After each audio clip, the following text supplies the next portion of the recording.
Muy buenas noches a todos. Desde la Universidad Internacional de Ciencia y Tecnología, le damos la más cordial bienvenida a este taller de inteligencia artificial en la gestión empresarial, con este tema de tecnologías emergentes aplicadas a los negocios, de los que todos pues estamos muy interesados en escuchar. Tenemos desde Colombia al invitado especial, al doctor Ariza Osorio, consultor y capacitador empresarial, docente con más de 20 años de experiencia en diferentes países de Latinoamérica. En líneas, más de 200 experiencias en procesos de intervención. Más de 200 experiencias exitosas en procesos de intervención, consultor aliado a la Cámara de Comercio de Barranquilla, la Comisión de Competitividad del Atlántico, soporte tecnológico, formación doctoral, usuarios, formación doctoral. Recibamos con un fuerte aplauso, tanto virtual como presencial.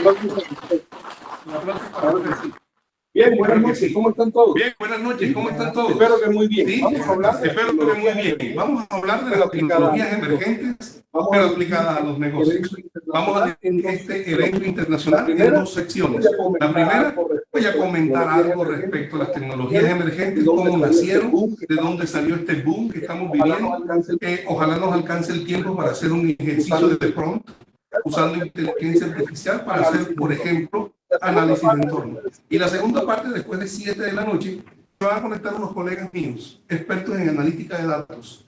Por una parte, un mexicano que tiene una experiencia interesante en analítica de datos, colecta y manejo de Big Data, y además análisis de Big Data. Y por otra parte, una profesora de El Salvador, que es ingeniera de sistemas y que tiene una sólida experiencia en analítica de datos y manejo de información a través de diferentes plataformas, por ejemplo, Python, Power BI, etc. Aquello va a ser un conversatorio. Tal vez no hagamos ejercicio al respecto. Muy bien, comencemos entonces. 2 diapositivas hacia adelante, por favor. Ahí. Todo comenzó así. Después de la Segunda Guerra Mundial, después de que el mundo estaba devastado, empezaron a tomarse decisiones. Decisiones de las cuales uno tal vez no tenía idea de que se estaban tomando. Por ejemplo, desde los años 50 y 60, los modelos de negocios estaban orientados a la producción en masa, a la fabricación de bienes, no solamente fabricación de bienes. En ese sentido, todo estaba orientado a la fabricación en línea y a la calidad y la satisfacción y mucho menos el servicio. Fue en los años 60, finales de los 60, comenzando en los 70 y masificándose o consolidándose en los 80, cuando entonces se empezó a hablar de la orientación al cliente. Y se empezó a hablar de la calidad, pero ahí se hablaba de calidad en el sentido de inspección de especificaciones técnicas de los productos. ¿Estamos? Y el servicio al cliente es lo que conocemos ahora como servicio al cliente. La atención que robusteció la etapa de seguimiento o de postventa del marketing. A eso me refiero. Las tecnologías emergentes ya estaban siendo estudiadas. Eran campos de investigación. Por ejemplo, a finales de los 50 ya teníamos Internet. Lo que sucede es que no era worldwide. ¿Estamos? A finales de los 60 ya teníamos inteligencia artificial. Lo que sucede es que no era masiva, nadie la conocía. Y no teníamos inteligencia artificial generativa. Lo que teníamos era inteligencia artificial mecánica. Por ejemplo, la que controlaba máquinas, la que controlaba los frenos de los carros. Hace poquito, hace 5 o 6 años atrás, usted se tomaba una selfie y la cámara autoenfocaba. Y eso se hace con inteligencia artificial mecánica, no generativa. Entonces, aquí, en el paso del primer dibujo hacia el segundo, que a propósito, todos esos dibujos están hechos con DALL-E, que es un software que tiene inteligencia artificial. Tú le escribes un prompt y él te hace ese dibujo. Entonces, cuando el servicio al cliente entró en vigor, las personas comenzaron a tener su percepción de calidad de las cosas. Y fue el momento propicio para recuperar a Sean Pierre. Por allá en el año 1934, Joseph Sean Pierre estaba hablando de un fenómeno que se llama destrucción creativa. En los 90 lo retomamos y le empezaron a llamar gestión del cambio. Nadie sabía, en el año 95, en Oslo, cuando se creó el manual de Oslo, le iban a decir a ese proceso innovación. Desde 1995 estamos hablando de la innovación. ¿En qué sentido? En 3 o 4 sentidos. El primero, la naturaleza del cambio. O sea, usted va a hacer innovación en concepto, va a crear una tecnología nueva, va a crear un modelo de negocio nuevo, entendiendo que el modelo de negocio es el desarrollo de una actividad económica. Imagínense esto en su mente. Una variable horizontal que defina la tecnología, o sea, la forma como se hacen las cosas. Una variable vertical que define el modelo de negocio, es decir, el desarrollo de una actividad económica. En los extremos están, no hay tecnología y no existe ese modelo de negocio. Eso se llama disruptividad. Pero en este otro extremo está, existe el modelo de negocio y existe mucha tecnología para hacerlo. ¿Me expliqué? Entonces ese es un modelo de negocio que se le tiene que hacer un cambio incremental. Cierro el paréntesis y volvemos a la innovación. Entonces la innovación se va a hacer en el concepto mismo. Cuando se tiene un concepto y se muestra al mercado, el mercado tiende a resistirse porque es un cambio tecnológico. Y recordemos que la tecnología es la forma de hacer las cosas, no son los aparatos.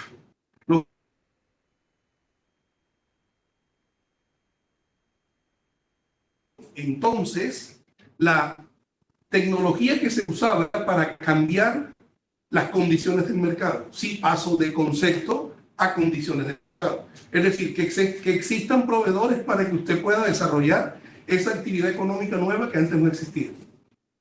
Que existan proveedores que le permitan tener recursos técnicos para desarrollar esa actividad económica que antes no existía. Ojalá me esté explicando, me dejan saber. ¿Vamos bien? Los compañeros en remoto, ¿vamos bien? ¿Tenemos alguna pregunta? Les escucho. Espero que vayamos bien. Tomaré el silencio como que todo está bien. Listo. Vimos y cambiamos los procesos. Fíjense, por ejemplo, nosotros estamos configurando esta aula de manera híbrida. Hace 5 años esto no se hacía. Así que los procesos sí han cambiado. ¿Me expliqué? Y cuando por fin la innovación sale al mercado, sale la innovación que todos conocemos, la innovación en producto. Esa es la que conocemos. Por ejemplo, tenemos ese aparato que es cámara y micrófono a la vez. Ese es un producto y creemos que esa es la tecnología. La tecnología es todo el proceso que acabo de describir para llegar a ese producto. Lo que conocemos entonces es la innovación en producto, pero todo arranca acá abajo en el concepto, el mercado, los procesos y el producto. Esa es la primera forma de entender la innovación y el valor desde el punto de vista de la naturaleza del cambio. Ahora, desde el punto de vista del grado del cambio, son dos: la innovación incremental y la innovación radical.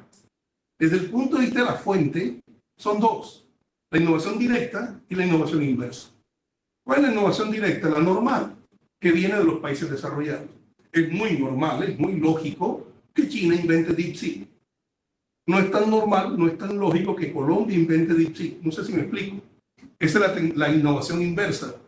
Ustedes no se imaginan qué impacto tiene en Estados Unidos cuando uno lleva unas totumas, no sé cómo se dice en Panamá. Totuma es un recipiente que se hace de un calabazo. ¿Y se dice igual? Totuma. Totuma. Yo me llevé unas totumas para Estados Unidos, bien pequeñas, y me preguntaron, ¿y esto para qué sirve?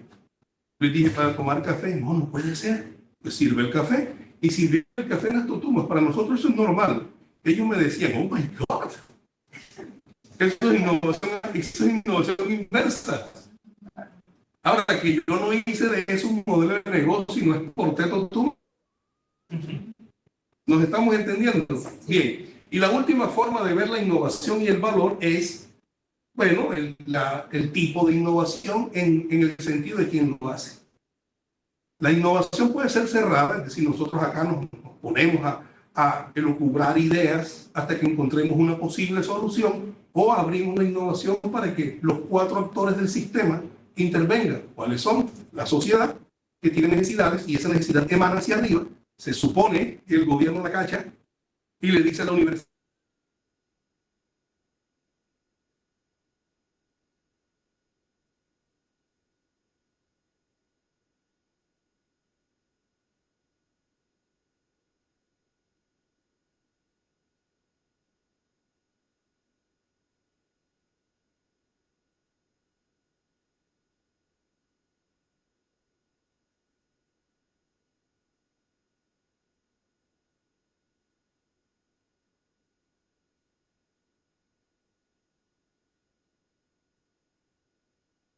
es una innovación. Si no aprueba, todo ese esfuerzo se perdió. La innovación es cruel. Usted se puede sacrificar toda la vida y si nadie lo acepta, pues no fue innovación. No vamos muy lejos. Nikola Tesla. Después de 200 años todo el mundo dice, ah, sí, tenía razón. ¿Para qué? El tipo murió loco hablándole a una paloma. ¿Sí? Entonces repito eso. La innovación abierta es la interacción de 4 grandes componentes. La sociedad, con sus necesidades, el gobierno, que entrega los recursos porque es infinito. ¿A quién? A docentes. Por una parte, la universidad, que genera el conocimiento a través de la investigación científica. Por eso es tan importante hacer investigación científica. Por eso hacemos investigación científica a los docentes, para entregarle ese conocimiento a la empresa y que la empresa desarrolle la solución. ¿Estamos? Eso que acabo de describir es la cuarta hélice y es un mundo ideal. ¿Qué tan práctico es? ¿Qué tan real es? No lo sé. En cada uno de nuestros países hay fenómenos socioculturales, por ejemplo la corrupción, que hace que eso sea más o menos posible. ¿Me he explicado? Y aquí, entonces, ya tenía la sociedad, todo, me refiero a los años 90.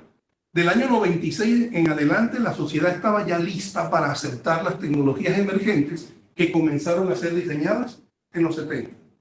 La siguiente diapositiva nos muestra entonces este milenio. ¿Usted qué edad tiene, joven? 22. Esta es su diapositiva. La anterior es historia patria. La anterior es la de nosotros. ¿Cierto? Ahora viene la diapositiva de ustedes dos. Ustedes nacieron aquí cuando se hablaba del entorno digital. ¿Escucharon? En singular, el entorno digital. Y ahora hablamos de entornos digitales. A propósito, estoy haciendo énfasis en el plural. En el entorno digital se digitalizaba, valga la redundancia, de una forma burda. O sea, tomando fotos. ¿Cierto? Escaneando. Todavía es la hora que uno le manda a usted un documento en PDF y usted pone una imagen, creyendo que eso es una firma. Cuando en realidad la firma es un número hexadecimal.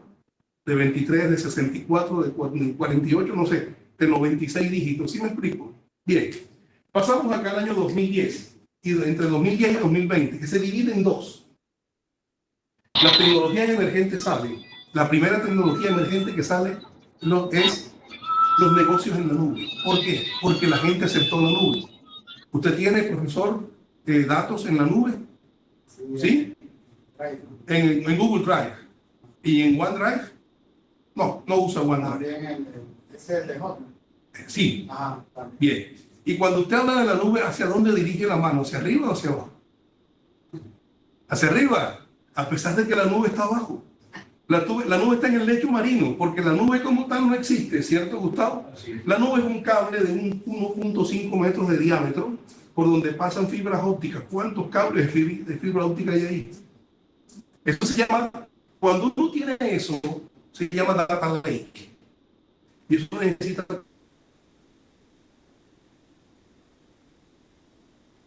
toneladas de agua. Así que cada vez que graben un video 4K, recuerden, hay un pececito que va nadando al lado del cable y ¡blup! Le sale otra letra. Y después nos comemos. La nube. Pero empezaron a salir otras tecnologías emergentes. ¿Dónde fue el worldwide? ¿Dónde fue el boom de las tecnologías emergentes? Después del 2020. Por la pandemia. No voy a entrar en teorías de conspiración con la pandemia, pero ahí fue el boom. La pandemia trajo muchas desgracias. Yo sufrí mucho con familiares y amigos, pero al mismo tiempo a mí, en lo personal, me generó todo el beneficio económico del mundo. Yo vengo hablando de esto, ¿cierto, Gustavo? Desde el 2008 y me decían que estaba loco.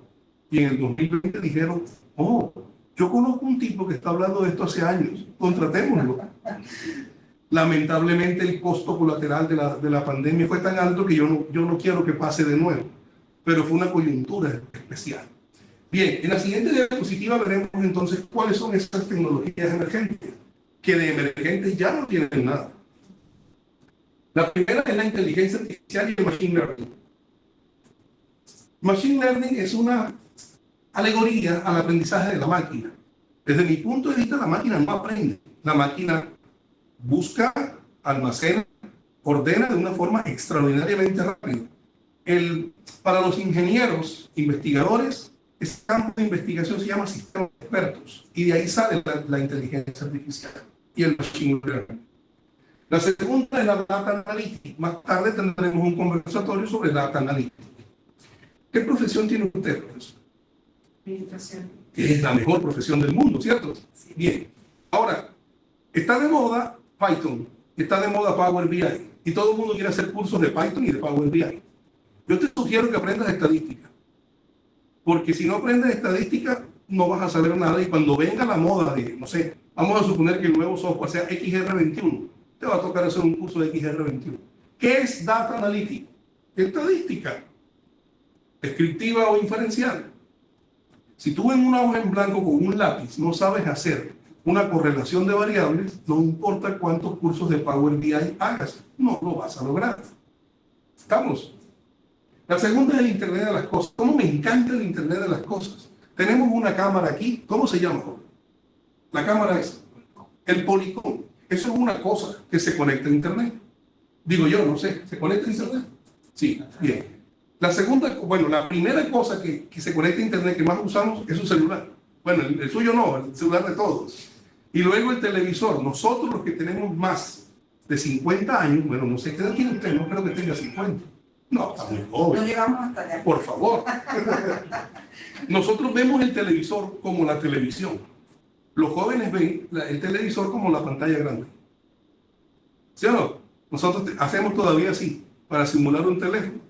Los jóvenes hacen así. ¿Ah? O así. Y los jóvenes cuando le dicen la pantalla, ellos hacen así. Porque aquí es donde ven Netflix. En su dispositivo pequeño. A nosotros nos gusta la pantalla grande. Por ejemplo, yo no veo Netflix. Ahora Netflix me ve a mí. Claro, yo llego, me siento a ver Netflix, me duermo. Y Netflix me termina viendo a mí. Eso es lo que está pasando.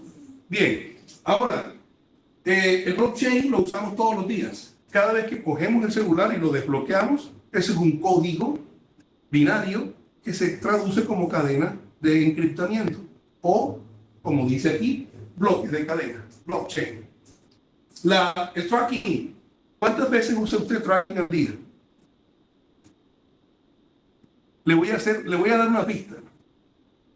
Muchas veces. Porque un compañero suyo le dice, ¿dónde estás? Ahí te va mi ubicación en tiempo real. Eso es tracking. Entonces, una empresa como Google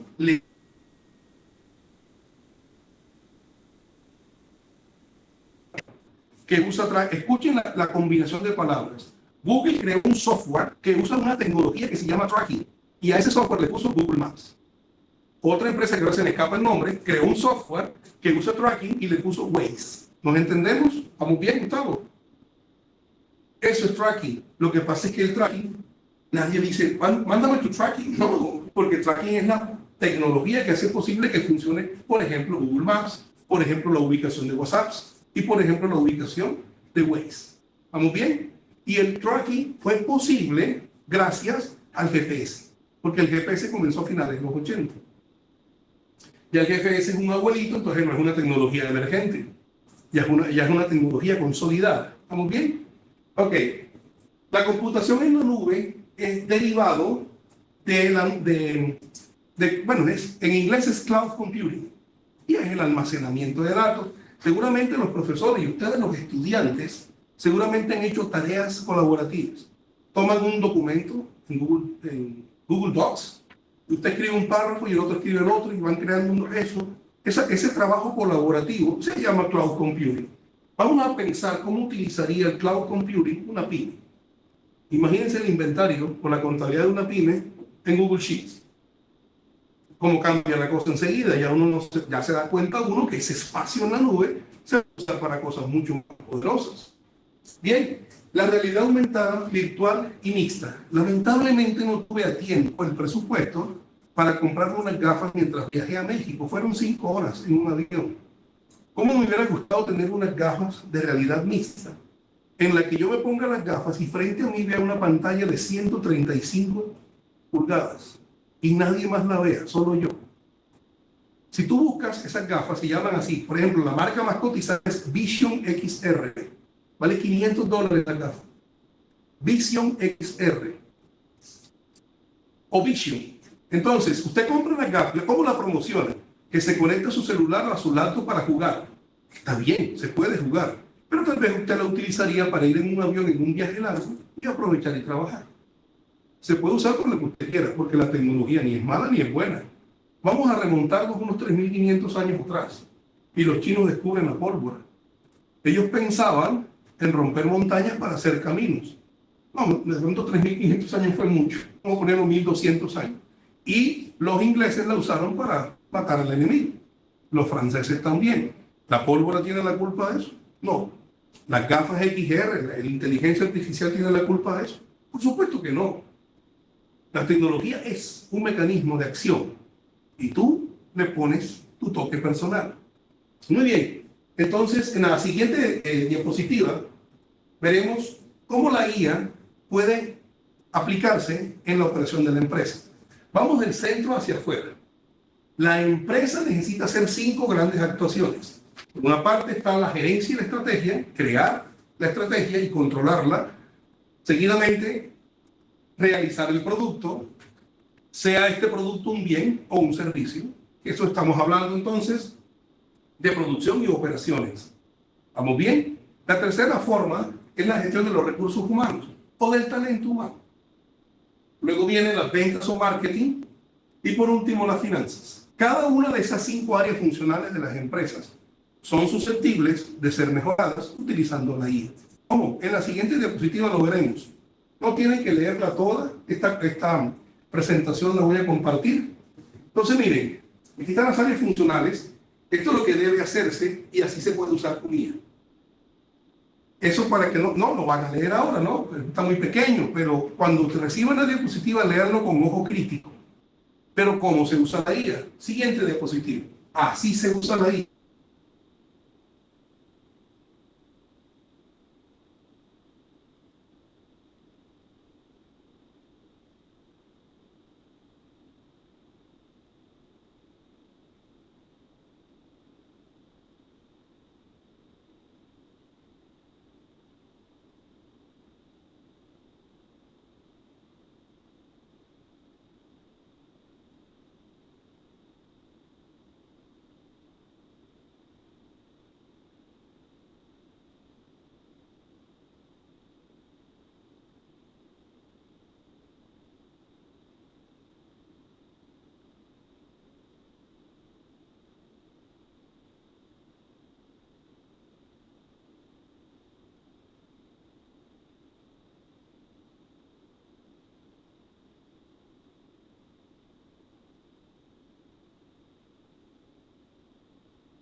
No es inteligente.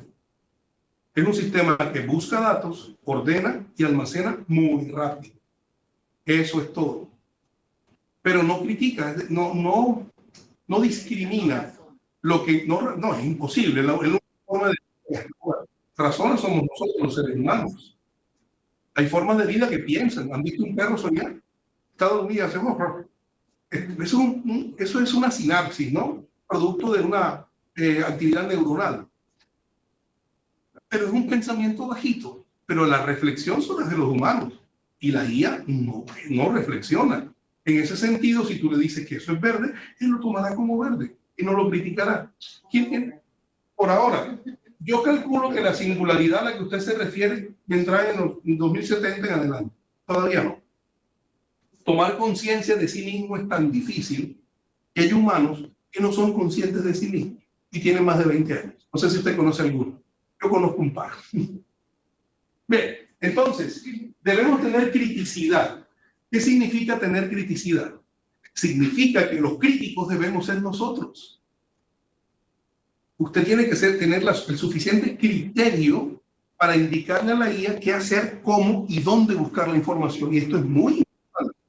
Me acompañan varios profesores. Nuestro gran temor es el famoso plagio. Recuerden que nosotros no somos de la República. Quien dictamina un plagio, el plagio es un delito, es un juez. Nosotros encontramos similitud de texto. Bueno, ¿cómo estás? Adelante, siga. Bienvenido. ¿Cómo estás? Muy bien. Estamos hablando de la IA. Llegaron preciso donde era. Créanme, llegaron preciso donde era. Les decía entonces, quien debe tener la criticidad son ustedes. Usted tiene que tener un criterio tan afilado que usted le tiene que decir a la IA qué hacer, dónde buscar información, cómo colectar la información, cómo organizarla, cómo ordenarla y cómo entregarla. Mejor dicho, la IA, manéjenla de esta forma.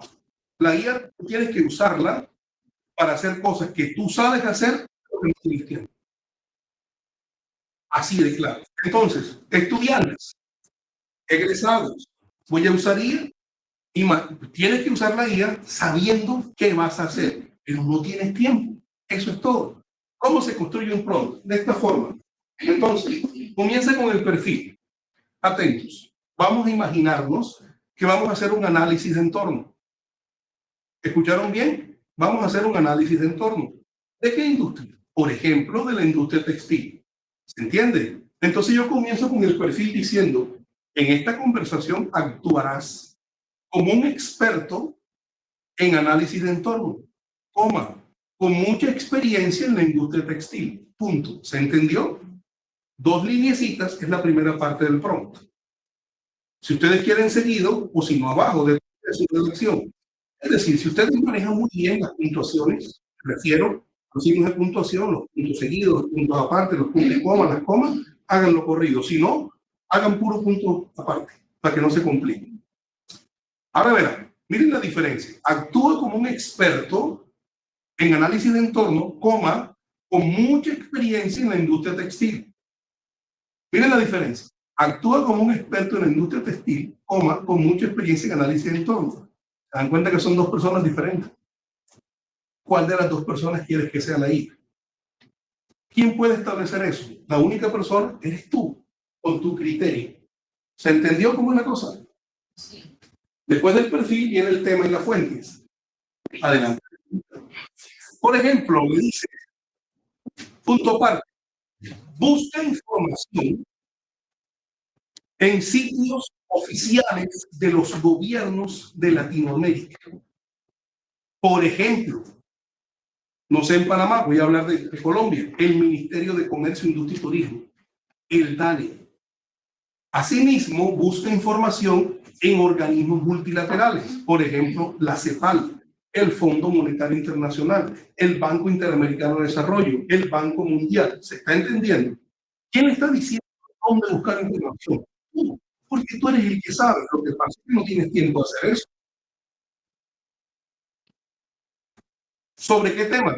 Sobre, por ejemplo, el panorama político que afecta a la industria actual, según el ejemplo que estamos trabajando. Textil. Punto. Aparte. ¿Está entendiendo? Actividad. ¿Qué es lo que va a hacer la IA? Ok. No sé, construye una tabla, o construye un ensayo, o describe el panorama en tantos párrafos de la información que encontraste. Bien importante lo que viene. Comparte datos y cifras. Cita las fuentes de información de donde sacaste los datos y las... Punto aparte. Final, formato. Entrega la respuesta en un lenguaje neutro. Técnico. ¿Para qué? Para que no escriba, nos sumergiremos ahora en un viaje de la industria textil, exploraremos de una manera, ¿a qué no hable así? Entonces usa un tono neutro con un lenguaje técnico de alto perfil. Por eso acá arriba el perfil debe corresponder con el formato. Está actuando como un experto en, como hablan los expertos en. ¿Cierto que hablan con un lenguaje técnico alto? Dan ejemplos. Por ejemplo, da la respuesta en un tono neutro de un lenguaje técnico muy alto. Usa palabras, por ejemplo, las palabras que quieras. Pueden usar palabras como contexto cercano, contexto lejano, contexto de tendencias, para que la guía sepa cómo te tiene que hablar a ti. No permitas que la guía te hable como ella quiera. Tú tienes que decirle cómo te tiene que hablar, para que te respete. Al final, los anexos. ¿Cuáles son los anexos? Bueno, el primer anexo, profesores, ¿cuál va a ser? Las referencias en norma Java 7.0. Ordenada de forma alfabética, ¿o no? Anexos. Los enlaces o los documentos en PDF descargados de esos sitios web que verificó. Díganme usted si eso no es un trabajo diferente. ¿De quién es la culpa entonces que los estudiantes no sepan trabajar con ellos? De nosotros. Tenemos la obligación social de enseñarle a un estudiante a manejar esa herramienta. ¿Por qué? Porque esa es la herramienta. Ya no hay otra. Esa es. El que no sepa manejar IA en este momento es una persona que, por ejemplo, no sepa manejar un ascensor. Imagínense ustedes en un ascensor. Esto es ridículo, ¿no? Porque todo el mundo sabe manejar. Y que no sepa para qué sirve el 1, o para qué sirve la L o el PB, dependiendo del país, es lobby o planta baja. No sé si me estoy explicando. O que ve una campanita en el ascensor y no sepa para qué es eso. Así nos vemos cuando no sabemos manejar IA. Y la IA es una realidad, no hay nada que hacer. Ojalá yo haya sido lo suficientemente claro con ese ejemplo. ¿Estamos? Ahora, voy a hablar exclusivamente para docentes. Vamos a hacer una investigación científica. ¿Cómo se define el tema de una investigación científica? Todos lo saben. Yo voy a repetir lo que ustedes ya saben. Entonces, lo primero que uno hace es elegir un tema que está en su cabeza por dos cosas. O por el conocimiento que tiene, o por la experiencia que tiene, o por la combinación de los dos. ¿Estamos? Imagínense ustedes que yo deseo investigar sobre los factores motivacionales para el cambio de profesión. ¿Por qué? Porque tal vez yo trabajo en gestión del talento humano. Eso es lo que está en la cabeza todos los días. ¿Me explico? ¿Qué es lo primero que tengo que hacer? Buscar información en base de datos. ¿Para qué? Para descargar artículos. Más o menos entre 100 o 150 artículos para hacer una investigación científica seria. ¿Sí o no? ¿Cuál sería el prompt? ¿Ok? Actúa como un investigador o un experto en investigación científica, con experiencia en factores motivacionales. Busca información en bases de datos electrónicas especializadas como Web of Science, Scopus, Science Direct, Readly, Cielo. ¿Nos entendemos? De la siguiente manera. Encuentra artículos que en sus palabras, los profesores que le están escuchando están viendo en su mente el artículo, ¿sí o no? Que en sus palabras tengan términos como tal. Pero podemos colocar el Bueno, ahí va. Coma, que sean de los últimos 5 años. Coma, que sea de libre acceso. Me estoy explicando. Y ya eso que usted acaba de decir se llama criticidad, porque usted es la que sabe cómo seleccionar los artículos científicos. Punto aparte, escríbeme 150 referencias, pero entrégame la información de 5 en 5, de 10 en 10. ¿Para qué? Para que yo no me embote. No te preocupes por el formato, preocúpate por la información. ¿Me explico? Si tú le pones mucho formato a la IA, ella se pierde en el formato y te baja la calidad de la información. Y tú necesitas profundidad. Ahí te mandan las referencias y tú las verificas.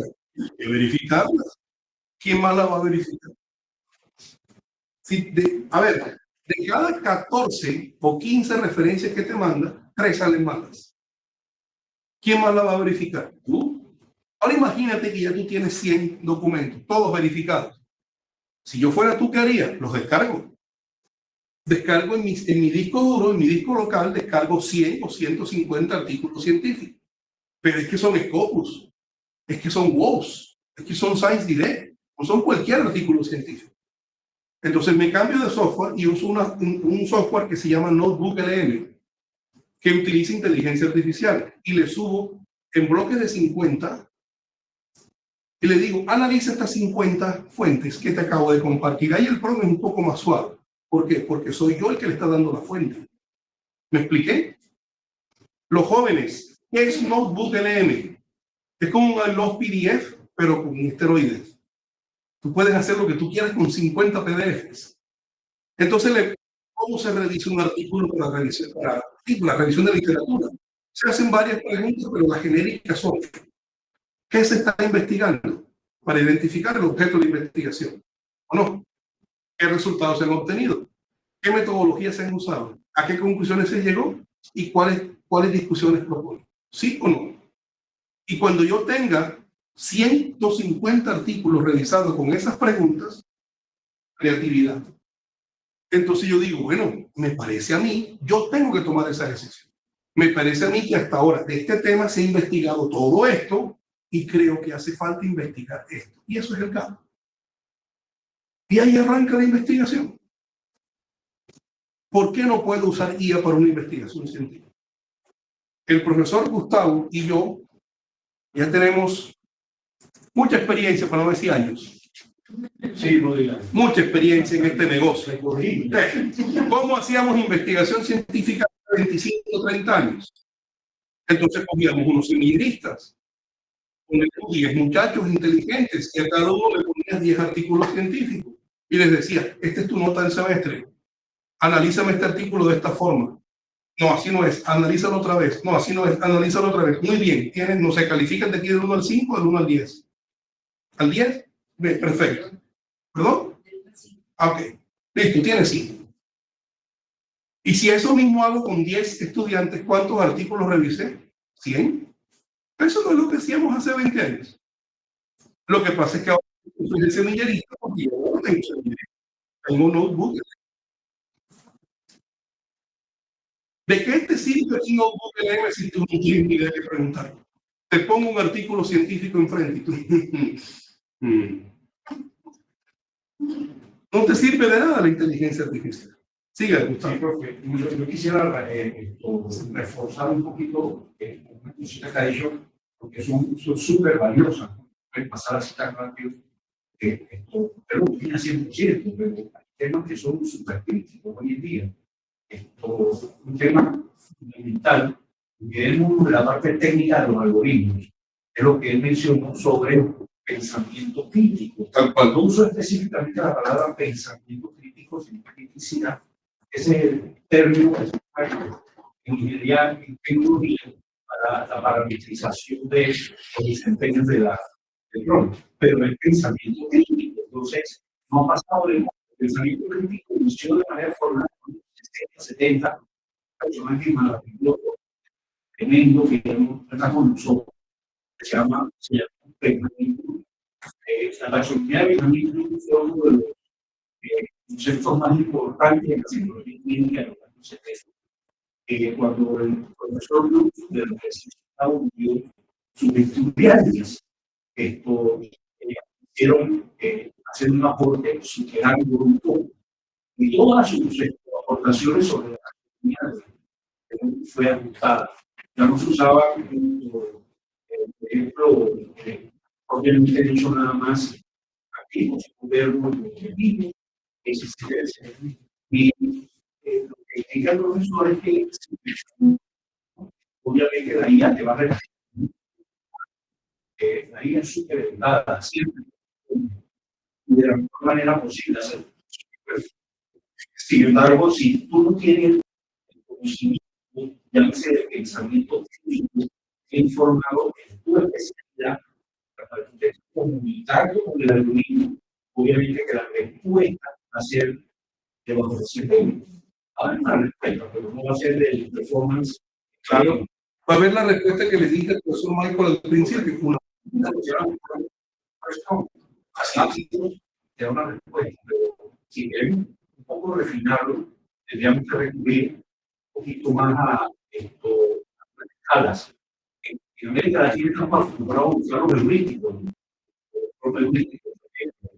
sin embargo, ya hoy por hoy se trabajan muchos modelos que son de Big Google Apps, Watson, Amazon Web Science, etc. Y en eso, Big Tech ya hay modelos totalmente probados para el tema de esto. Y el profesor lo ha manejado muy bien en elementos de composición.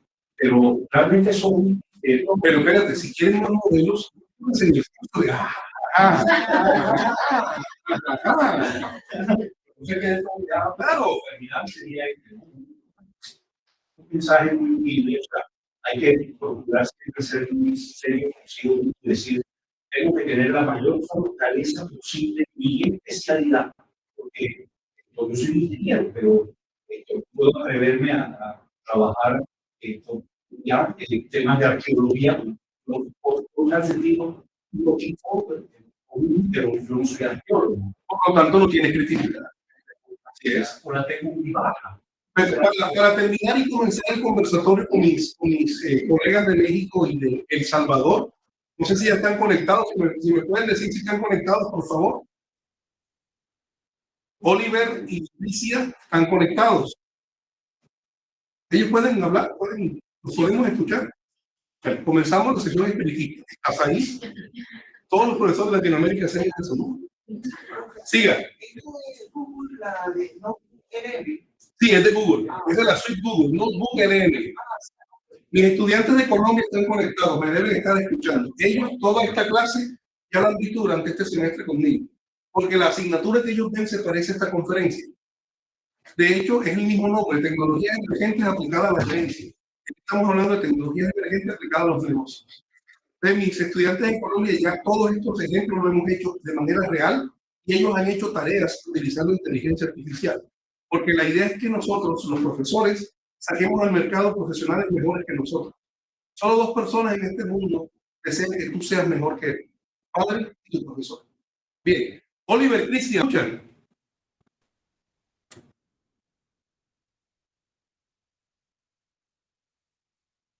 Es importante que yo los escuche porque ellos van a responder unas preguntas que les tengo por acá. Ellos son expertos en Data Analytics. A propósito de todo lo que le he dicho en la conferencia sobre la criticidad, pues yo no me atrevo a hablar de Data Analytics. Pues sé estadística, pero ellos son los expertos. ¿Sí me estoy explicando? Y por eso ahora les cedo la palabra a ellos. Si usted pudiera poner aquí la presentación de ellos, ¿no están conectados? Vamos a preguntarle. Le estoy diciendo que se conecten de inmediato a la...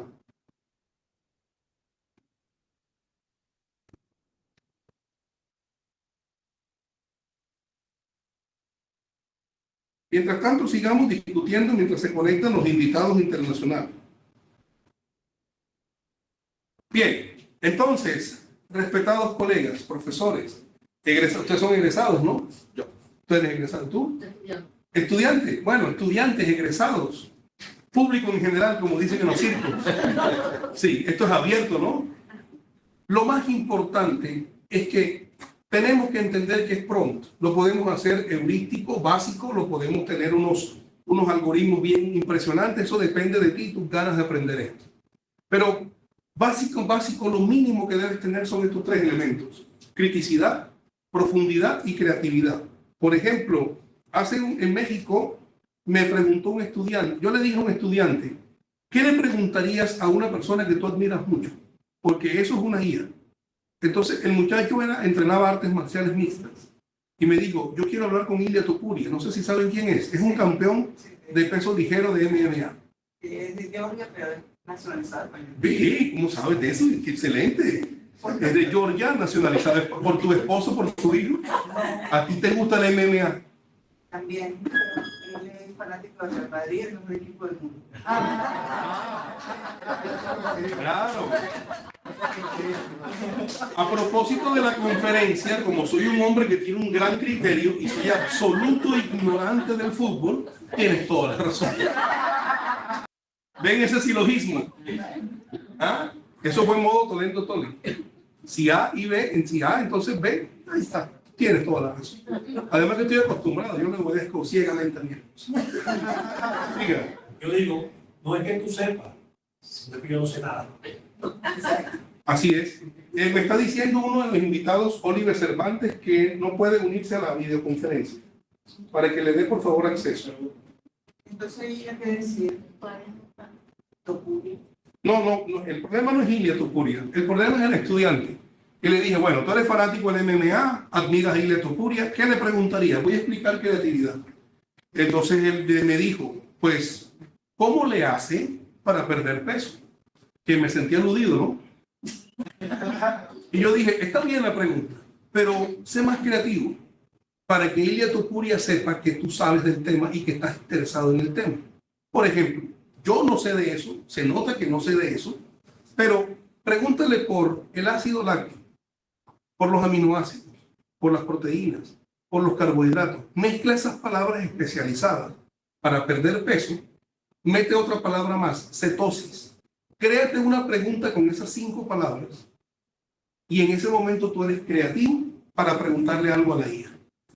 Si tú le preguntas a Ilia Topuria una pregunta con esas 5 palabras, él va a decir, wow, esta persona de verdad está interesado en el tema y además sabe del tema. Bien, entonces creo que ya está conectado Oliver. Oliver está. Hola Oliver, ¿cómo estás? Te saludamos desde Panamá. ¿Me escuchas?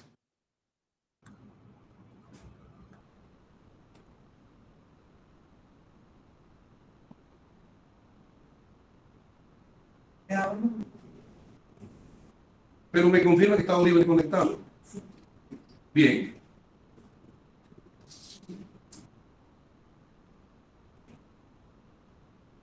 O sea que el micrófono está El micrófono de él debe estar encendido, no sé si lo Hola, hola. parlantes están encendidos. ya creo que Hola Oliver, ¿cómo estás? ¿Qué tal? Buenas tardes, noches. Saludos de México. Buenas, ¿cómo estás? Nos saluda Oliver desde Puebla, México. ¿Hay cacofonía por acá? Si pudieran poner el audio en el televisor para que suene más fuerte.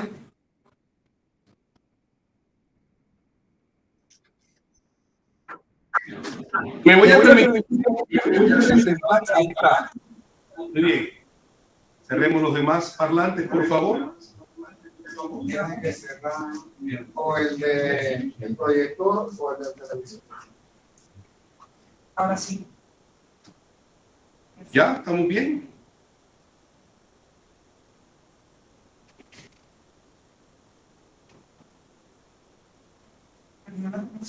No lo están por ahí. Voy a presentarlo mientras verificamos si está o no está. Bueno, Oliver Cervantes Flores es analista de datos orientado a resultados con una gran experiencia en inteligencia de negocios. Se parece la primera parte del prompt, ¿sí o no? Sí. Claro, porque nuestro perfil es literalmente el perfil que tenemos que poner en el prompt. Luego dice, hace gestión de datos maestros y gobernanza. Es especializado en traducir requisitos complejos en soluciones accionables mediante el manejo de datos. A mí ese perfil de Oliver me causa mucho interés, muchísimo interés. Es por eso que es importante entonces hacerle preguntas a él, preguntas que yo considero que serían interesantes que todos escuchemos. Bueno, en primera instancia, Oliver, muchas gracias por haberte conectado. ¿Cómo estás? Dime cómo me escuchas para ver si nosotros te escuchamos bien. Adelante. Todo perfecto. Muchísimas gracias por la invitación. Excelente, muy bien. Aquí. Muchas gracias. La ingeniera Crisia Zapata está conectada. ¿Me puede decir, por favor? Crisia Zapata. Hola, buenas noches, Jessy. Un gusto saludarles a Hola, todos ¿cómo desde la estás? Universidad ¿Cómo te Gerardo va? Barrios. Muy bien, muchas La gracias. tuteo porque tengo la fortuna de ser amigo de Cristian. Hemos hecho varios conversatorios juntos. Fíjense ustedes, hace 2 años y casi 3 años ya estamos trabajando juntos y nunca la he visto en persona. Esto es lo interesante, ¿cierto, Cristian? Sí, es cierto. Bien, Crisia Zapata es docente investigadora de la Universidad Gerardo Barrios de El Salvador. Ella es ingeniera de sistemas y redes informáticas. Es magíster o maestrante en dirección estratégica en tecnologías de la información. Tiene sólidos conocimientos y experiencia en visualización de datos para Business Intelligence. Business Intelligence es el término que se usa ahora para lo que antes se decía como análisis de entorno. Cada vez que ustedes escuchen a un profesor decir análisis de entorno, tiene más de 45 años. Cuando el profesor diga Business Intelligence, tiene menos de 35 años. Cuando un profesor diga estadística, tiene más de 45 años. Y si dice Data Analytics, tiene menos de 35. ¿Estamos de acuerdo? En lo que se ríen es porque dicen análisis de entorno. Tengan cuidado con eso. Cristian también tiene sólida experiencia y es experta en transformación digital, análisis de datos, con herramientas de Power BI. Entonces, me voy a tomar la libertad de leer la primera pregunta y si fueran tan amables, ladies first, entonces nos contesta Cristian primero esta pregunta y luego Oliver. Ojalá sean disímiles sus respuestas, ¿no? Bueno, entonces, una pregunta que casi todo el público en general hace los que no somos expertos en Data Analytics. ¿Cuáles son las principales fuentes de datos que utilizan en sus proyectos? ¿Y cómo aseguran la calidad y la confiabilidad de esa información colectada? Los escuchamos, colegas. Bien, respecto a esa primera pregunta, quisiera tomarme ahí el atrevimiento de comentarles un poquito antes de responder a esta pregunta, para ponerles en contexto sobre las fuentes de datos que nosotros tomamos en cuenta. Y es que nosotros estuvimos desarrollando un proyecto de transformación digital con mi equipo de estudiantes también. Como ya lo mencionaba Jessie, soy docente investigadora, entonces tengo esa gran oportunidad de poder primero investigar el entorno y después realizar propuestas en función de esa investigación. Entonces, nosotros lanzamos una investigación donde analizábamos el ecosistema del uso de herramientas de inteligencia de negocios en una zona oriental de acá de El Salvador. Y nosotros nos dábamos cuenta de que muchas empresas, quizás el 70-80% de empresas, no estaban utilizando herramientas de análisis de datos. Sin embargo, todas tenían datos, todas tenían cierta información. Entonces, de ahí nosotros lanzamos este proyecto que fue transformación digital para emprendedores, para pequeñas empresas. Entonces, cuando nosotros lanzamos este proyecto, nos vamos dando cuenta de que sus fuentes de datos que ellos manejaban, algunos eran libros de Excel, documentos de Excel, lo tenían en documentos de Word, por ejemplo. Incluso algunas pequeñas empresas estaban manejando sus datos así, de forma manual. Entonces ahí llevaban sus registros y ese fue como el contexto del cual nosotros partimos en esta experiencia de conocer cómo ellos están registrando sus datos y a partir de eso nosotros vamos identificando cuáles van a ser las fuentes de datos con las que vamos a trabajar. Entonces, las fuentes de datos que nosotros utilizamos en este proyecto fueron las que provenían de las transacciones, generalmente de las operaciones que ellos realizan diariamente. Excelente, muchísimas gracias, ingeniera, muy amable. Oliver, la misma pregunta para ti. ¿Cuáles son tus principales fuentes de datos y cómo aseguras la calidad y la confiabilidad de estas fuentes? Claro que sí. Primero, agradecerles por la oportunidad de estar aquí con todos ustedes. Yo soy un analista de datos. Ahora estoy colaborando con una empresa de ciberseguridad llamada F5. Es una empresa estadounidense que cotiza en la bolsa americana y nosotros tenemos un poco más de desarrollo tecnológico detrás, es decir, la empresa nació en los noventas y a lo largo de este tiempo ha tenido diversas iteraciones en cuestión de estructura tecnológica. Principalmente nosotros tenemos dos fuentes de datos, unas internas que son como ejemplo de lo que mencionó la ingeniera Crisia. Dentro de la misma empresa se tienen software, se tiene records de toda la transacción que se hace internamente, es decir, todo lo que se vende, todo lo que se produce, los inventarios con los que se tienen. Y en mi área específicamente utilizamos información sobre que viene desde el CRM. El CRM en este caso es Salesforce, no sé si alguno de ustedes ha escuchado de la sigla CRM, pero en definición, se llama Customer Relationship Management, que nos permite, es un software que nos permite gestionar toda la relación que tenemos con el cliente. Esto es los puntos de contacto, es decir, quién podemos buscar dentro de esa empresa, de ese cliente, con quién podemos tener el contacto directo, qué es lo que nos ha comprado ese cliente, cada cuánto nos compra, cada cuánto tiene alguna consulta hacia nosotros y todo ese camino de vida sobre el cliente. Principalmente esa es nuestra fuente interna, pero a su vez tenemos fuentes externas que son proveedores de datos que en este caso nos venden como un servicio, datos externos que nos facilitan el poder tener más control sobre la calidad de lo que tenemos. Es decir, la fuente interna la comparamos con lo que ellos proporcionan como servicio y comparamos qué tan bien está nuestra data, porque para poder tener cierto nivel de calidad siempre tienes que tener una comparación.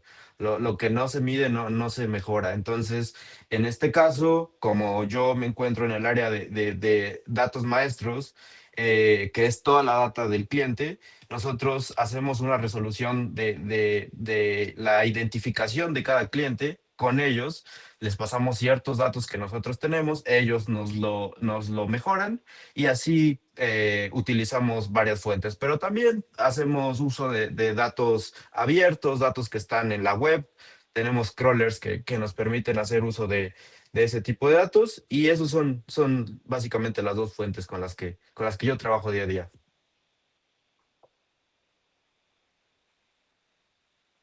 Oliver. La siguiente pregunta tiene que ver con el sistema de información. Voy a seguir con Oliver. ¿Qué buenas prácticas recomiendas para estructurar y mantener un sistema de gestión de datos maestro dentro de tus proyectos? Claro, es una muy buena pregunta y es algo que usualmente pasamos de largo cada que intentamos hacer cierto análisis porque pensamos que la data ya está limpia, está completa y está ordenada. Lo damos por hecho, pero el 90% de las ocasiones no es así. Yo creo, y desde el punto de vista de la gobernanza de datos, que es algo muy importante con lo que yo llevo a cabo mi trabajo día a día, tenemos que tener ciertas definiciones y reglas. Estas definiciones y reglas pueden venir de la forma de un diccionario de datos, es decir, que esta tabla, esta columna, esta recopilación que ya hice, ¿qué es lo que significa? Y qué es lo que significa en función del negocio. Porque para mí, como cierta empresa, para mí puede ser que el ingreso que yo tengo lo llamo de cierta manera, pero para otro competidor o otra empresa que está fuera de mi entorno, lo puede llamar de la manera diferente. Entonces, necesitamos tener ciertas definiciones muy claras sobre validaciones del negocio, quién es el propietario de los datos, tener una sincronización consistente entre los diversos sistemas que podemos tener y sobre todo tener ciertos indicadores o KPIs que nos permitan medir la calidad y la cobertura de todos esos datos, qué es lo que tenemos. Y así poder tener identificados quiénes son los responsables de mantener esos datos para que no se pierdan en un solo punto en el tiempo, sino que sean usables tanto ahora como en el futuro. Muy bien, excelente, muchas gracias. Ingeniera Cristian, la misma pregunta para usted. Fíjense que los enfoques de ellos son diferentes. El uno es empresarial, el otro es académico, pero ambos enfoques son muy importantes. Desde su experiencia como investigadora, ¿cuáles son las buenas prácticas que recomienda para el manejo de los datos dentro de un sistema de información? No sé, el que usted maneje. La escuchamos. Sí, de hecho coincido con lo que ya menciona Oliver, porque en ese acompañamiento que nosotros damos a las empresas, justamente vamos a la parte de identificación de los datos críticos, porque al final todos estos datos convertidos en información nos llevan a la toma de decisiones. Por lo tanto, el punto clave acá es el orden en cuanto a identificar cuáles son los datos críticos, establecer reglas de calidad sobre esos procesos de identificación de datos, automatizar también algunos procesos, y un elemento también muy importante que yo agregaría es la capacitación del personal. Es decir, que la gente pueda saber cómo utilizar esos datos que van a estar ahí disponibles, cómo se van a representar esos datos y qué información o qué decisiones son las que nos llevaría a tomar el uso de esos datos. Entonces, yo lo resumiría ahí, en el tema de centralizar la información, capacitar a las personas e identificar los datos críticos para el negocio. Excelente, muy bien. Me gustaría saber si el público tiene una pregunta, tanto los que estamos acá en Panamá como mis estudiantes en Colombia. A ver, ¿quién quiere participar?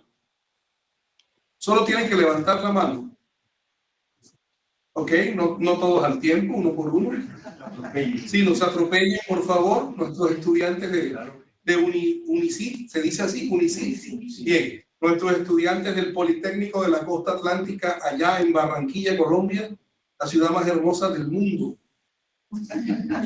Qué atrevido soy, ¿no? Decir eso en Panamá. Qué atrevido soy. Bueno, a pesar de que los conferencistas, los panelistas, perdón, dieron hace un momento un ejemplo muy concreto de lo que hacen, a mí me gustaría hacer énfasis en ese sentido.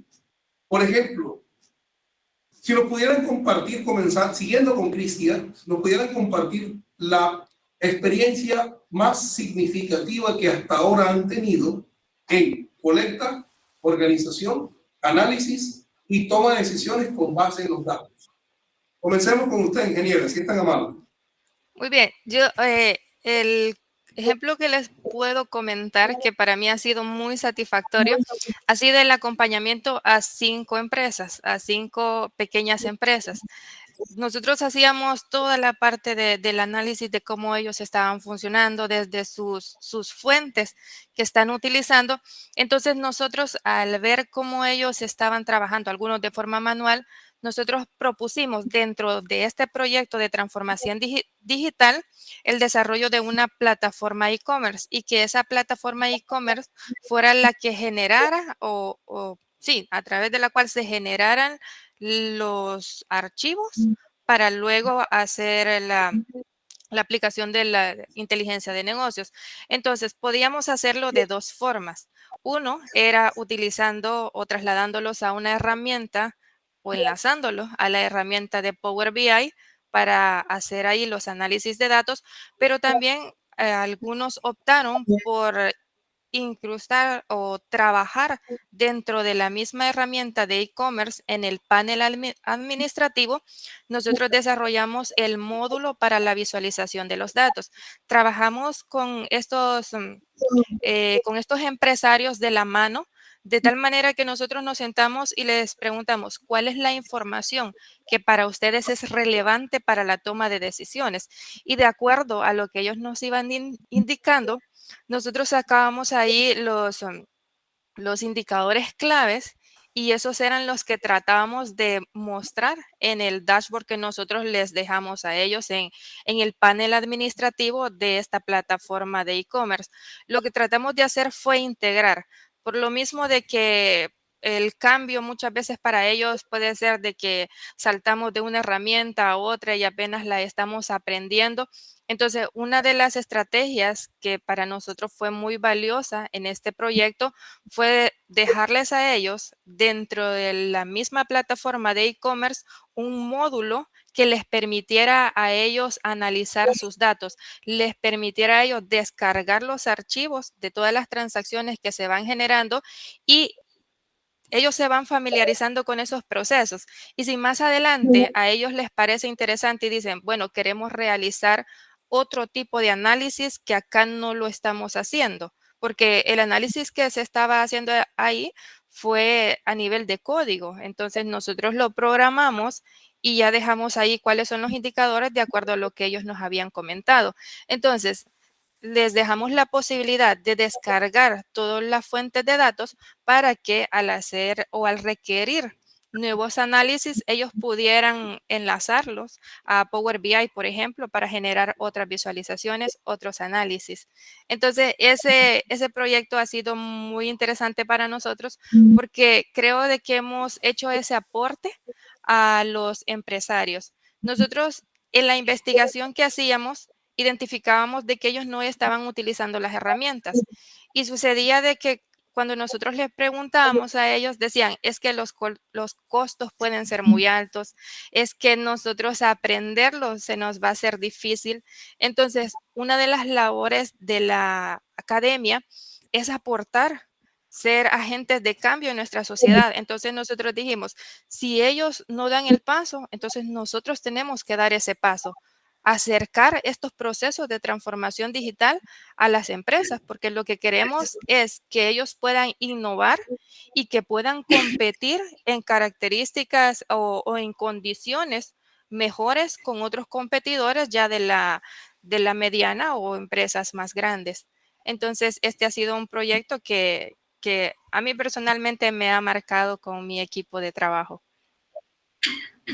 Excelente, muy bien, me identifico con su respuesta. Creo que los profesores nos identificamos con su respuesta porque siempre que hacemos investigación, de pronto no básica, pero sí aplicada, nos llevamos esa satisfacción. Oliver, ¿cuál ha sido tu experiencia significativa en relación con lo que haces en términos de análisis de datos?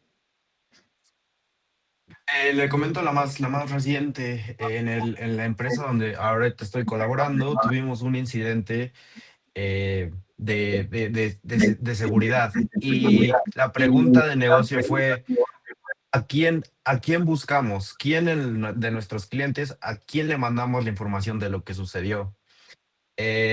Podría parecer una respuesta sencilla, pero teniendo en cuenta que tenemos más de 150 aplicaciones dentro de la empresa y hay bases de datos, tablas, más allá de 2,000 tablas, con cada uno 300,000 récords. Es difícil solo responder con un número.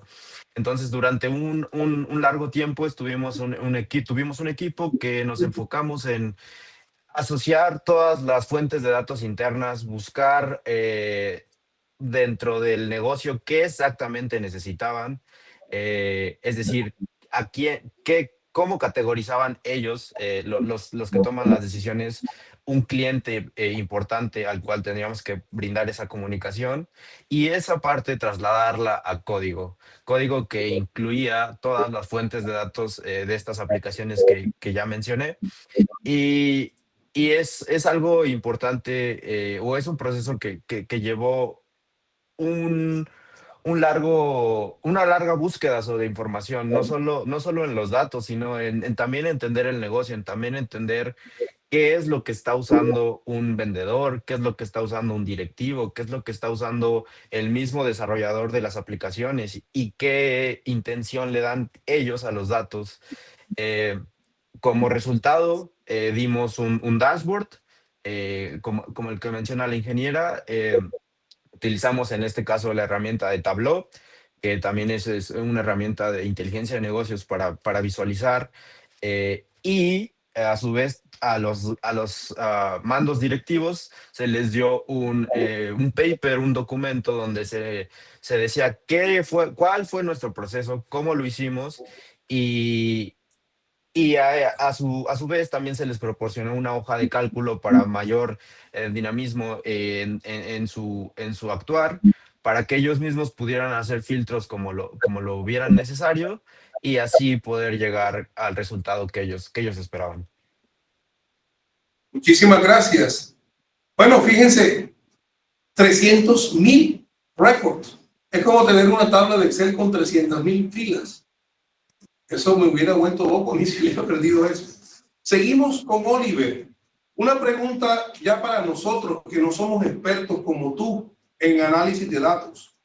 ¿Qué herramientas tecnológicas, qué lenguaje de programación, qué software, pero no especializados como los que tú manejas, sino para la gente común, recomiendas que se deben tener en cuenta ahora en esta realidad que estamos viviendo en relación con el análisis de datos? Claro, principalmente, y yo creo que un buen paso inicial sería el aprender a usar hojas de cálculo, tanto Excel como Google Sheets, e incluso sé que las Mac tienen una hoja de cálculo por default. Es lo que yo sugeriría. La verdad es que no necesitas ser un experto en estas herramientas, es decir, con las simples nociones de cómo funcionan, qué se puede hacer en ellas, incluso un curso básico que ya se encuentran disponibles en YouTube, te funciona saber cómo usarlas. Porque podemos tener cientos de datos allá, fuera de las computadoras, que no los estamos explotando. Yo les pongo un ejemplo tan básico. Yo tengo una hoja de cálculo, un Excel propio, donde yo llevo mis propias cuentas de gastos. Es decir, gasto en cierto comercio, cierta categoría, compro algo y nada más lo pongo ahí, pongo el monto y la fecha.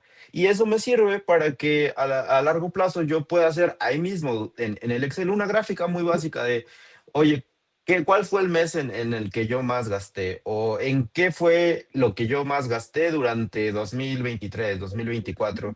Y ejemplos así son muy válidos. Recuerdo que en la universidad teníamos un proyecto en el cual fuimos con un vendedor de tacos en la calle, como miles de los que hay aquí en México, y él siempre vendía todos sus tacos a cierta hora y él todo lo anotaba en una libreta. Es decir, vendí 5 de papa a las 3 de la tarde, 10 de carne asada a las 3 de la tarde, y siempre se le quedaban ciertas salsas que se vendían no tan bien como las otras.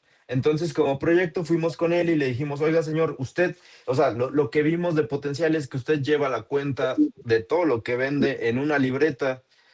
Le gustaría saber un poco más del negocio, le platicamos de lo que hacíamos y a él le pareció muy interesante.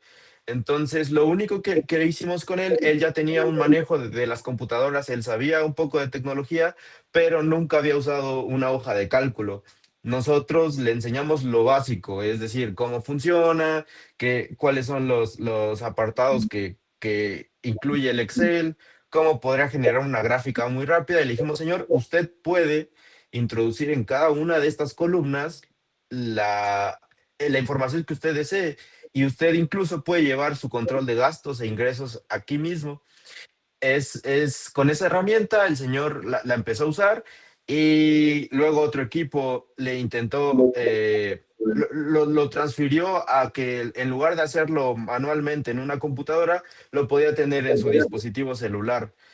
Eh, Nada más, este es un ejemplo del uso de las hojas de cálculo y qué tan importante podría ser. Y no necesita ser un programador. Como repito, la información está ahí en el Internet, en YouTube, incluso ahora con los LLMs o la inteligencia artificial generativa.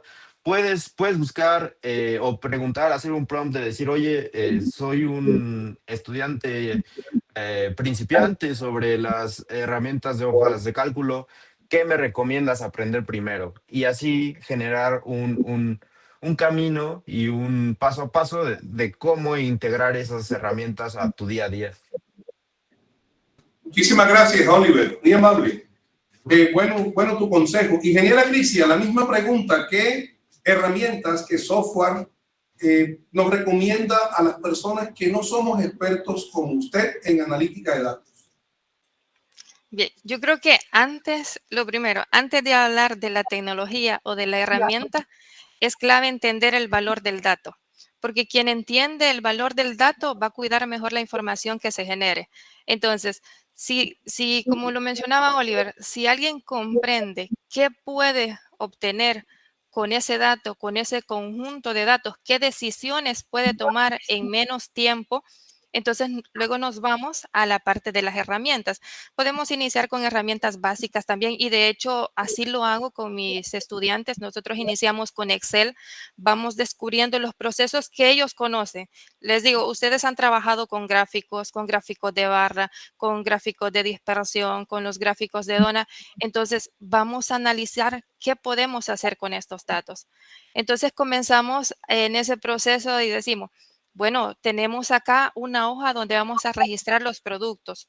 Vamos a registrar, por ejemplo, la parte de los proveedores, la parte de clientes. Entonces, vamos a ver esa conexión o cómo se van a comunicar estas diferentes hojas.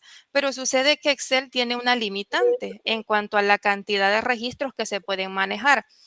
Vamos, Excel mismo nos proporciona un complemento que se llama Power Pivot, que este ya nos permite avanzar un poco más y crear ahora un modelo de datos. Visualmente nosotros podemos establecer esas relaciones y decir, esta hoja se está comunicando con esta otra hoja. ¿Ya? Entonces, creamos ese modelo de datos, pero hemos entendido cuál es el valor y luego decimos, pero estos datos tenemos que verificar de que estén escritos correctamente. Vamos a hacer un proceso de transformación de datos. Entonces decimos, pero si acá el valor necesitamos de que se maneje en decimales, vamos a cambiar el tipo de dato. Acá hay algo que nos dice que vamos a trabajar con decimales. Y si vemos otro dato que nos dice, acá está manejando una fecha, pero cuando nosotros la utilizamos en los gráficos, sucede que no nos muestra porque su tipo de dato lo está manejando como que fueran números nada más. Entonces vamos a hacer esa conversión del tipo de dato, le vamos a cambiar a fecha.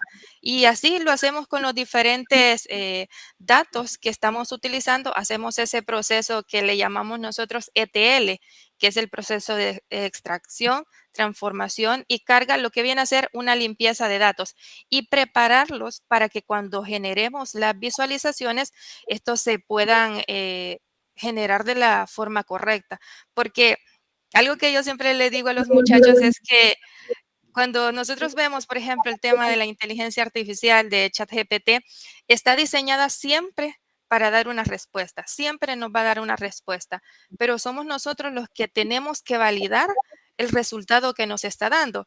Y yo les digo a ellos, cuando ustedes muestran un dato en Excel o en Power BI, siempre les va a mostrar un valor, pero son ustedes los que tienen que verificar si el dato que les está mostrando es correcto. ¿Por qué? Porque con lo primero que nosotros iniciamos es, todo esto de la inteligencia de negocios nos lleva a la toma de decisiones. Por lo tanto, si no tengo datos de calidad, mis decisiones no van a ser acertadas. Y entonces pongo en riesgo las decisiones del negocio. Entonces, podemos partir de lo más general, de lo más sencillo, y luego hacemos esa transición ya a otras herramientas un poquito más avanzadas, digamos, como Power BI. Y nos damos cuenta de que los procesos y la lógica son similares. Encontramos las funcionalidades en diferentes partes. Por ejemplo, ya este botón está en la otra esquina, está en la derecha. El filtro ya no lo veo acá a la derecha, está a la izquierda, por ejemplo. Pero yo tengo la lógica de qué es lo que voy a hacer, desde Excel hasta Power BI. Excelente, Hola. ingeniera. Parece que tenemos una pregunta. Profe, sí, Adelante. qué pena. Bueno, yo soy estudiante acá del Politécnico de la Costa Atlántica, acá de Barranquilla. No soy experta en Power BI, ni mucho menos. Sin embargo, aprendí a montar tablas por mi trabajo. Soy analista de trade marketing a nivel costa en una empresa de telecomunicaciones. Ese proceso que nos estabas explicando al comenzar para el tema del análisis de datos es el mismo que se hace cuando subimos el Excel al Power BI y transformamos los datos. Es decir, que toda la columna esté en mayúscula, que esté en el mismo formato de número, mismo formato de fecha, que tengamos la información que queremos, es decir, no sé, línea, no columnas vacías. A eso, ese es el mismo proceso que explicaste al comienzo. Así es el proceso el proceso ETL. Es donde nosotros nos familiarizamos con esa información, porque al final no es nuestra información, es la información de un negocio que nosotros no conocemos bien. Entonces, lo primero que tenemos que identificar es qué información, qué datos son los que nosotros tenemos. Y es justamente para eso. Nos ponemos en contexto para conocer cuáles son los datos que ellos tienen y aplicamos los procesos de transformación, porque cuando se extraen de las datas, muchas veces se pierden los tipos de datos, hay unos cambios en los formatos y eso es lo que nosotros debemos de tratar, de que los datos estén limpios para poder generar las visualizaciones. Muy Muchas bien, gracias. excelente. ¿Algún otro estudiante, tanto de Panamá como de Barranquilla, tienen alguna pregunta? ¿Alguno de los colegas profesores? Profesor, los estudiantes de Barranquilla ya nos fuimos. Bueno, ya yo me voy porque tenemos otra clase. Sino que me quedé porque estaba escuchando una parte. Gracias. Muchas gracias a ti. Adelante. Muy enriquecedor, y sí, excelente, con contacto de alto nivel. Sí, nosotros hemos hecho algunas incursiones más que nada en Costa Rica, un grupo de investigación y de consultoría. Aquí en Panamá también, pero menos. Allá hemos trabajado más con las empresas, fundamentalmente empresas medianas y pequeñas, no con micro, ¿no? Y hemos tenido experiencias en los dos entornos también, la parte interna, como muy bien lo dijera el compañero, y en la parte externa. Al principio, antes de pandemia, usábamos los modelos de forma muy primitiva. Regularmente utilizábamos Balance Scorecard o tablero de comando de las operaciones para los temas de mejoramiento de procesos. Y para la parte externa, utilizábamos modelos estratégicos como análisis competitivo o positioning charts para hacer análisis de competencia o de marca y buscar posicionamiento de alguna marca o categoría. Era bien interesante hacerlo de forma pre-pandemia manualmente, pero luego vino la inteligencia artificial y hemos incursionado ahora de una forma mucho más rápida para agilizar todos esos procesos por temas de tiempo y no darme por mucho espacio. Veamos Balance Scorecard nada más. Con tablero de comando de las operaciones para el mejoramiento de un proceso, por ejemplo, antes era un tremendo problema porque llegábamos a las empresas y para conseguir la data, como ellos mencionaron, el joven, ¿no?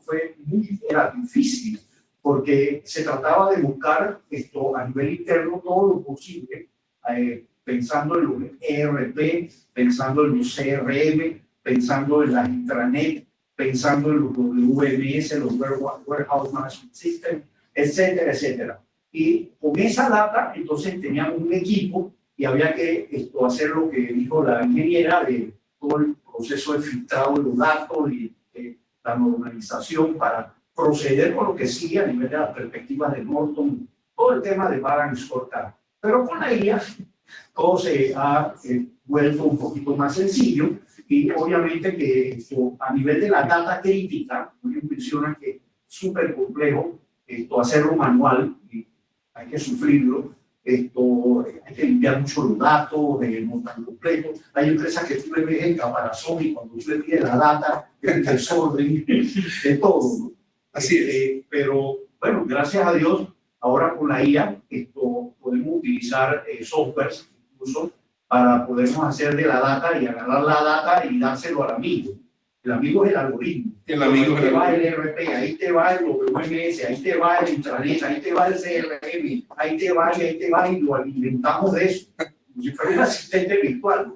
Claro que sí. Obviamente él procesa eso y hace lo que al humano le tocaba hacer en un mes. El software lo hace en media hora, ¿no? Así es. Sí, listo. Eso era básicamente. Y después el mejoramiento del proceso con los KPI, el sistema de indicadores, se solucionaba rápidamente porque la IA también intervenía. El humano con toda la información que la gente con el sistema de asistencia le daba de la data. Esto podía generar los primeros puntos de mejoramiento en un periodo dado, ¿no? 6 meses, digamos. Pero la IA, entonces, podría intervenir. A mí me gusta mucho Perplexity Pro, es muy potente, ¿no? Para este tipo de análisis de data y te da opciones. Entonces, tú como humano generas 3, 4 columnas de datos a nivel de los KPI y la máquina genera 2 o 3 más. Y tú como humano, entonces tú eliges cuál es la mejor. Excelente, muy bien. Vamos a dar un vuelco para la pregunta final a nuestros panelistas. La pregunta final va a ser blanda. Y a propósito de la palabra, voy a comenzar con Oliver. ¿Cuáles son las competencias blandas que debe tener una persona para hacer buena analítica de datos? ¿Cuál es su pensamiento al respecto, Oliver? Yo creo que tengo en la mente principalmente 3. La primera es comprender el negocio, comprender lo que estás analizando. Hacer las preguntas correctas con hipótesis en la mente. Es decir, yo creo que, como ejemplo, yo creo que la empresa me parece que no está tan bien financieramente. Con eso en mente, voy y busco esos KPIs importantes que me podrían servir para comprender si mi hipótesis es correcta o no. Es decir, buscar, no sé, las ventas, qué tantos clientes, número de clientes, número de satisfacción o alguna medición de satisfacción del cliente con lo que yo doy.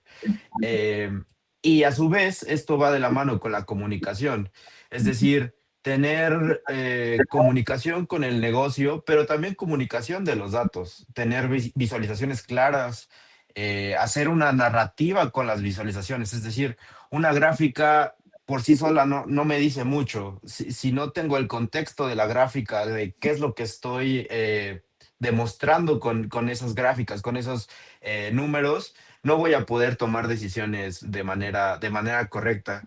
Y sobre todo, estar abierto a hacer todas las preguntas necesarias. Nunca temerle a encontrarse con datos sucios, sino ver por qué se están generando esos datos sucios, por qué esos datos a lo mejor no nos sirven. Y dentro de todo esto, hacerlo con ética y con cumplimiento. Tenemos que hacer uso responsable de modelos y protección de datos. Como lo mencionaba anteriormente la persona que participó, podemos utilizar ahora, gracias a la inteligencia artificial, modelos, herramientas que antes no teníamos. Sin embargo, siempre hay que tener en cuenta que esa información que nosotros estamos proporcionando para ser analizadas, también tienen agentes externos que influyen en ese uso. Y siempre tener en cuenta que podremos tener sesgos. Los datos, si no están analizados de una manera general, siempre pueden tener sesgos. Y nosotros mismos como individuos podemos tener sesgos al estar analizando esos datos. Entonces, creo que esas tres serían lo más importante como habilidades blandas para tener en cuenta antes de realizar cualquier análisis. Muchísimas gracias, muy amable. Ingeniera Crisia, la misma pregunta. ¿Qué habilidades blandas considera que debemos mantener para poder hacer un buen trabajo con analítica de datos? La comunicación es clave.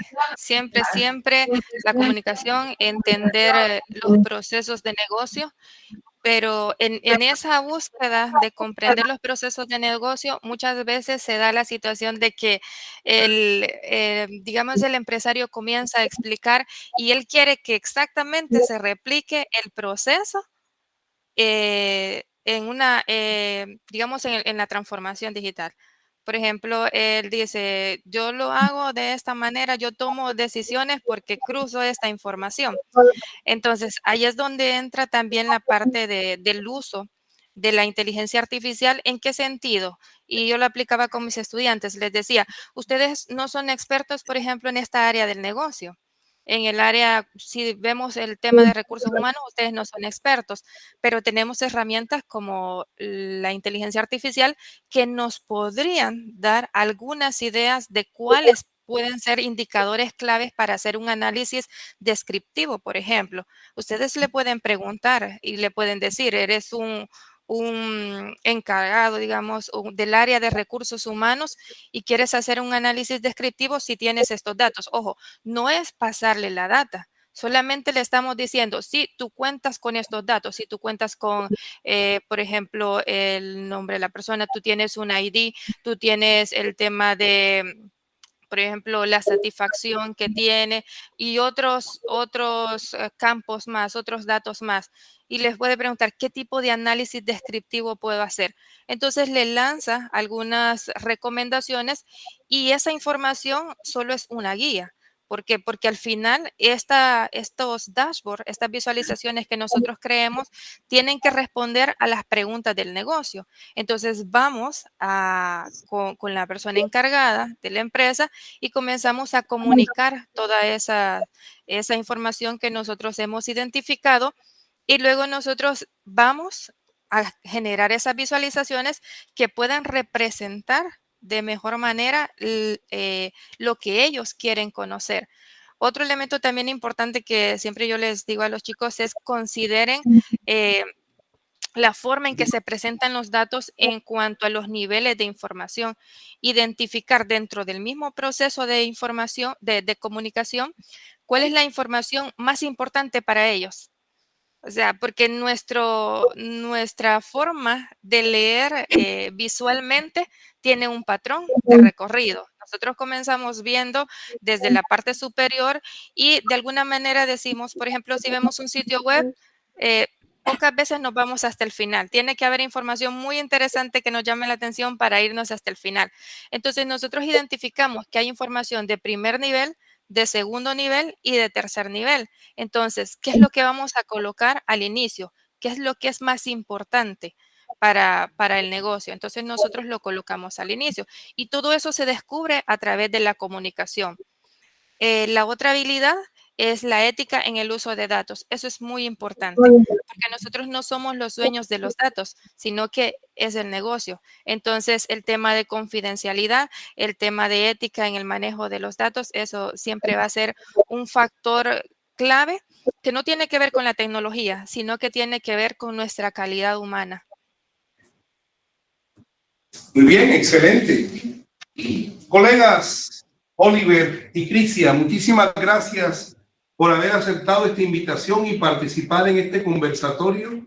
Estamos conectados 4 países, El Salvador, México, Panamá y Colombia.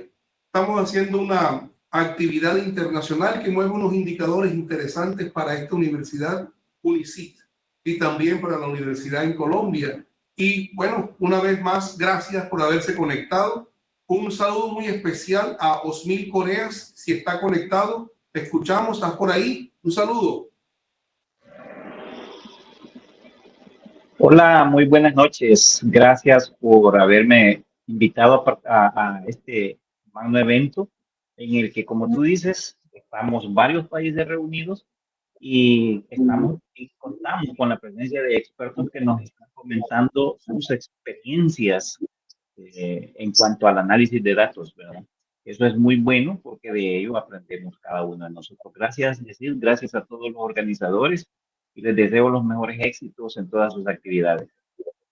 Claro que sí. Con Osmil me pasa algo contrario.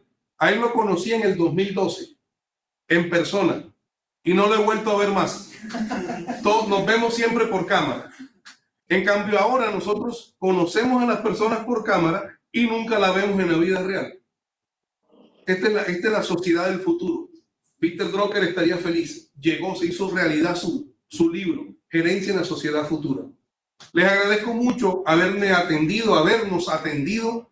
Todo esto, pues, su humilde servidor está siempre aquí para hacer, bueno, agradable un viernes por la noche en Panamá. Muchísimas gracias a todos. Felicidades. Hasta luego. Feliz noche.